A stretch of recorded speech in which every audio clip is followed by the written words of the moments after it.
You got 12 episodes? Yeah, man. It's season 5. Man, We're gonna talk about that too. Oh, We yeah. talk about that too. My own homeboy. Ain't You never told me about you it, man, we ain't we tell already you. talking about it because I'm leaving all that in there. That's Yeah, right. we ain't tell. I gotta tell you. You my homeboy. You supposed to know. I was supposed to know that you doing something you ain't told me about. Come on, Yes, man. because you my homeboy. We got a following. We got a cult following, and you ain't even. You supposed to be been a part locked of it. in, dog. You supposed to be like, hey, man. You gotta let me in to get locked in. Yeah, what you mean? You been in? You know what? Your granddaddy would be disappointed right now. Me see, leave granddaddy out of there. Granddaddy ain't. Granddaddy was a good man. Yeah, You know Now what for I'm the saying? official introduction.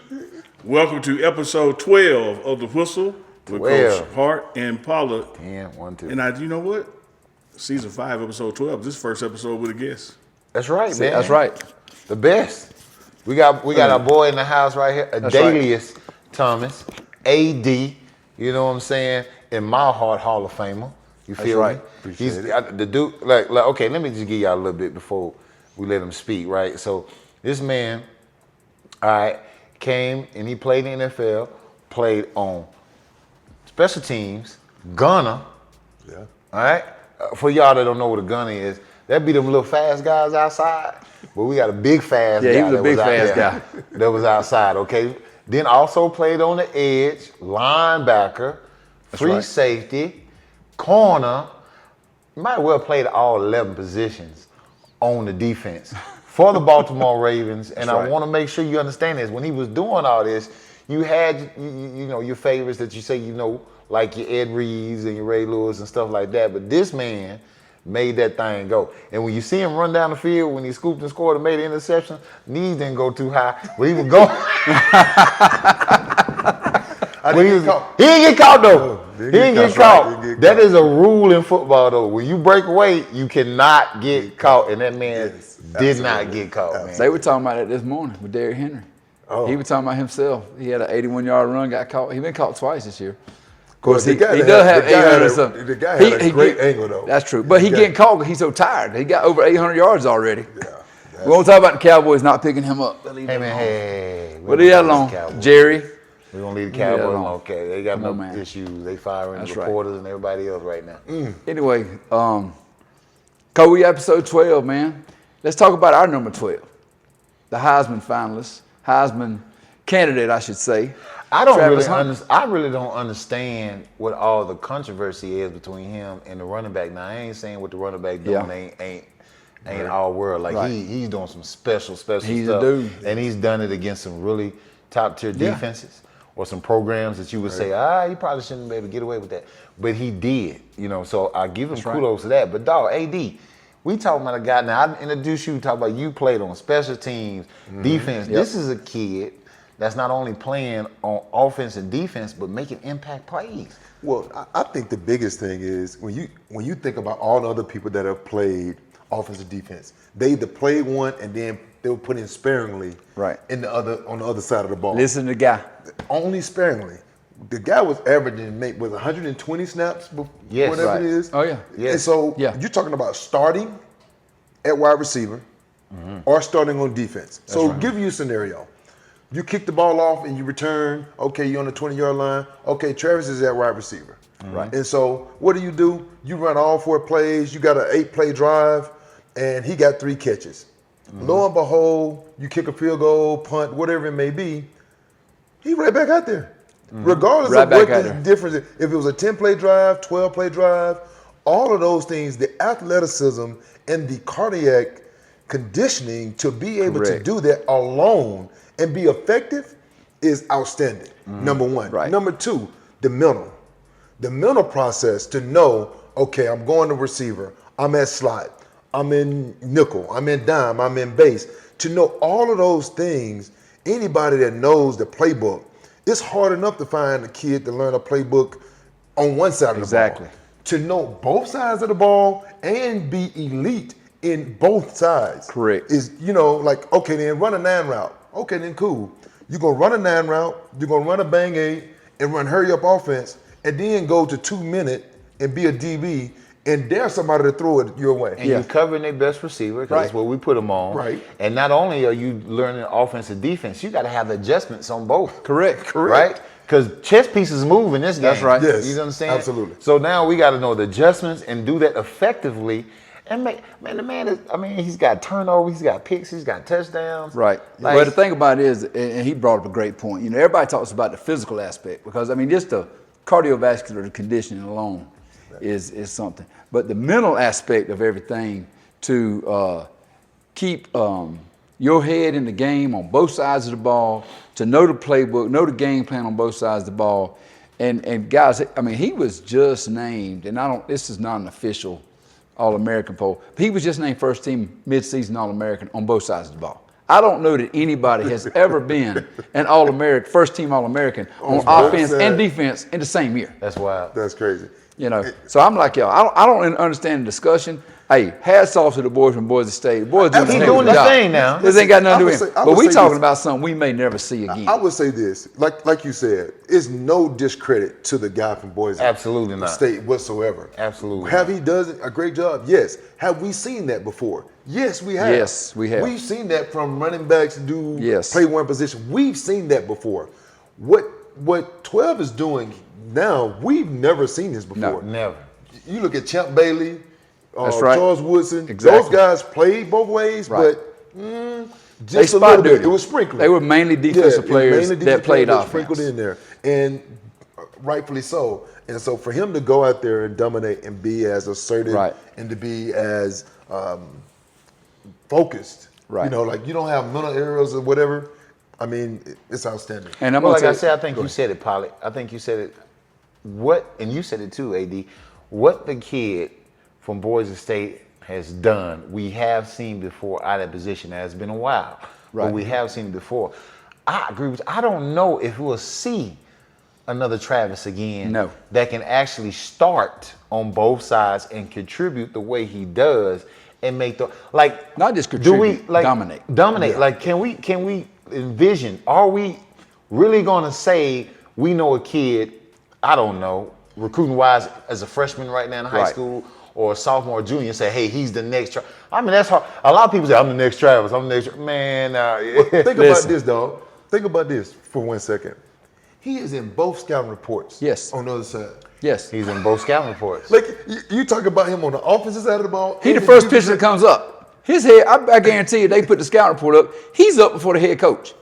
I promise you. I'm with it. I mean, he's up for the head I coach. mean, when you And that think about says a lot with our head coach. I gotta agree. I agree with all three of y'all. But I got a simpler approach to it. What does the Heisman Trophy say Most outstanding player in college football? in college football. Thank you. Outstanding player. That's exactly All right. hats off to the running back. That's Yes. right.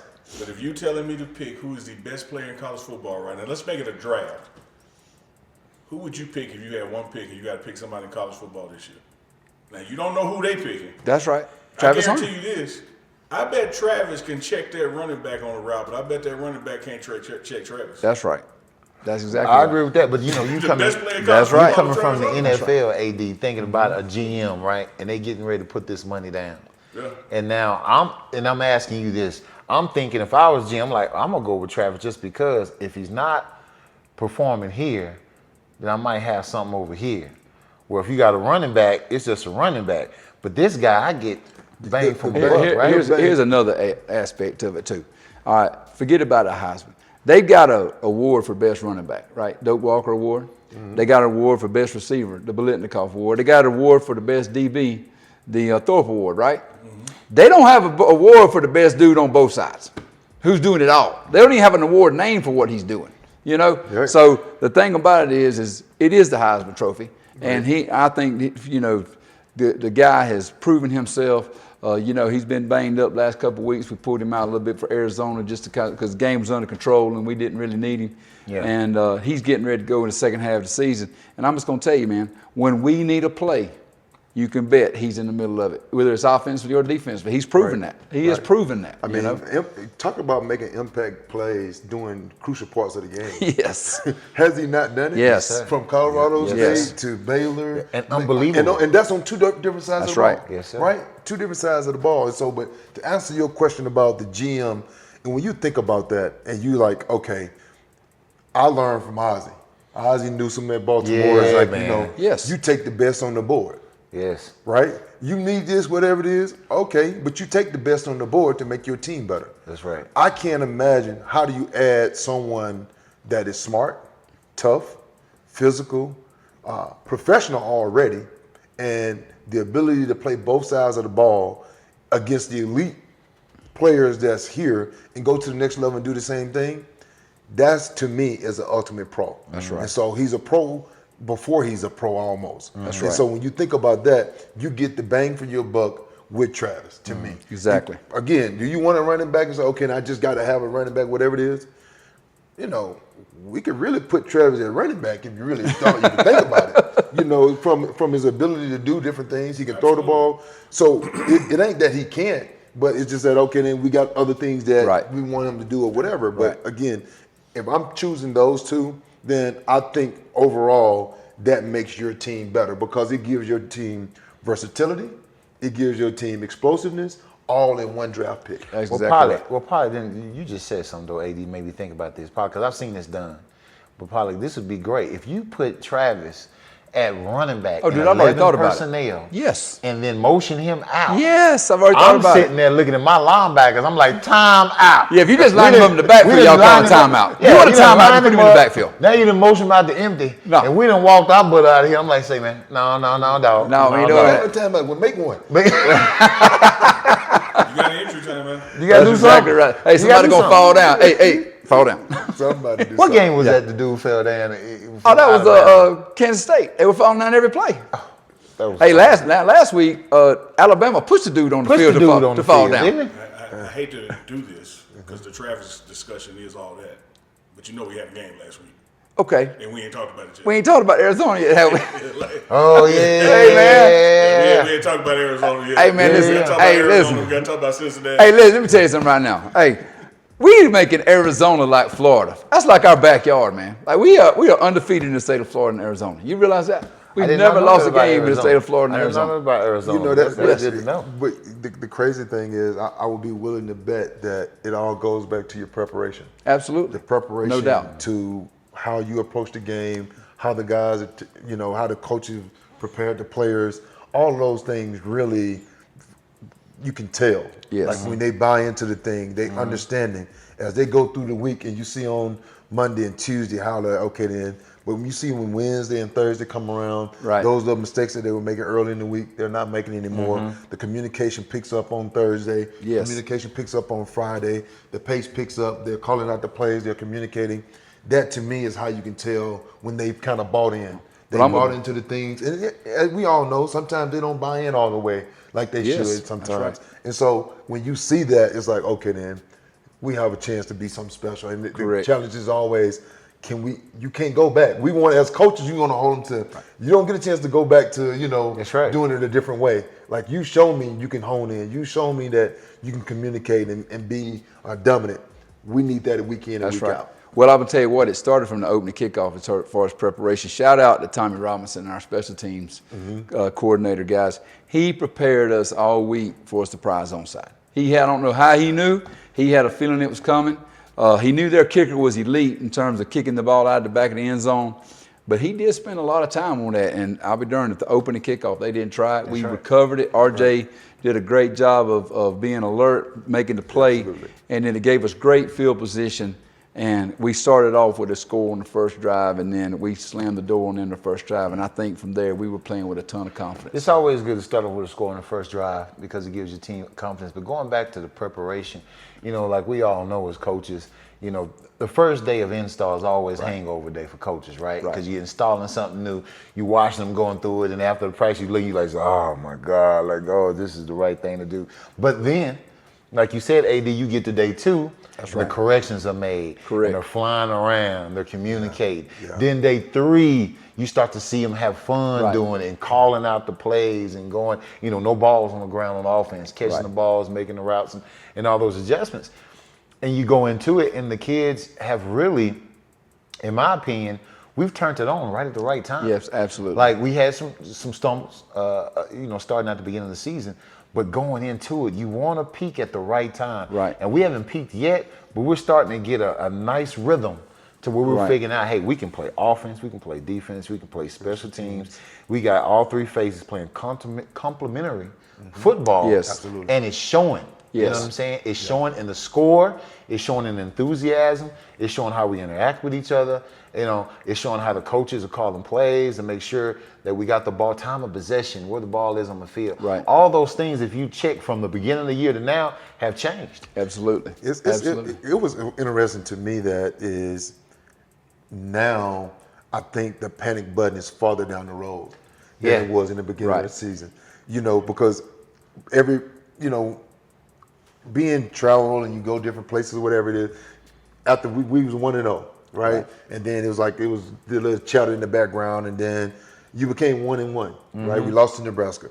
And lo and behold, everybody hurt their leg jumping on and off the bandwagon. Ain't no doubt. And they jumped on and off the bandwagon, right? Crucify him. And so they was just in the third. And so I was That's like, right. I'm sorry. I said to one person, I was like, this team was 1-11 before we got here, right? That's correct. He was like, yeah. I said, then last year they won 4 games, right? He said, right. yes. I said, now what's their record now? He was like 1-1. I'm just, so what you panicking Right. about? That's Yeah. right. I'm gonna tell y'all something I didn't know, and I saw it on Twitter this week. We have won 9 games so far in 2 years here at Colorado. Coach Prime is the first head coach in Colorado to win 9 games in a 2-year span since Rick Neuhauser did it in 1999-2000. 1999? 1999-2000. Win this weekend, his Colorado record will be 10-10, That's right. and no 2-year higher has reached that. That's right. So we talking coach of the year. Ain't no doubt. National Coach of the Year. I mean, And we without get a in doubt. that conversation. Without a doubt. Speaking you of know. coach of the year, can I talk to coach of 2 weeks? Yeah. That's you. Coach of 2 Matter of weeks. fact, I'm gonna swing it right there to you for a second. Coach of 2 weeks. Oh yeah. What's going Because on? 2 weeks ago, a week ago, you sat here right that chair on this very episode, talking about it was my fault and we did this, and me and Pollock saying no, it was a team loss, and you were like, no, we got to do this. They scored 7 points. Yeah. Yeah. Yeah, but that's team But defense. but talk about that swing. You know, it's okay. First of all, it's team defense. It's a puzzle. It's not just us, but as men, you want to teach your players and men to be accountable for your part and to make sure that everybody understands that, hey, I got a piece of this puzzle, but if I got to take all of it on my back, I will, to make sure it gets right. So you humble yourself and you get help. You know what I'm saying? You make sure you get the right type of progressions to make sure your players are getting the right, teaching and learning and doing things the right way. And then you get a little bit tough on details and you make sure you're understanding how they learn. Like AD comes in, he helps me all the time. I know he helps all around with special teams too, but he helps me with the linebackers. I invited him in to do that, and he's done a great job helping with that. But then you put on ownership of the players to ask them, why are you doing this? What do you want done? And then now I know how I need to coach you and what buttons I need to push. And they got the job done. And kudos to them for doing that. I think as a leader, you should always take accountability for the losses and give praises to those who helped you for the wins. Absolutely. Because that builds up. And that's what you call elevating your team, elevating your players when you do things like that. I just saw a documentary last night with Kobe Bryant, and they were talking about him and how he went about it. And they said, well, Kobe, why are you such a...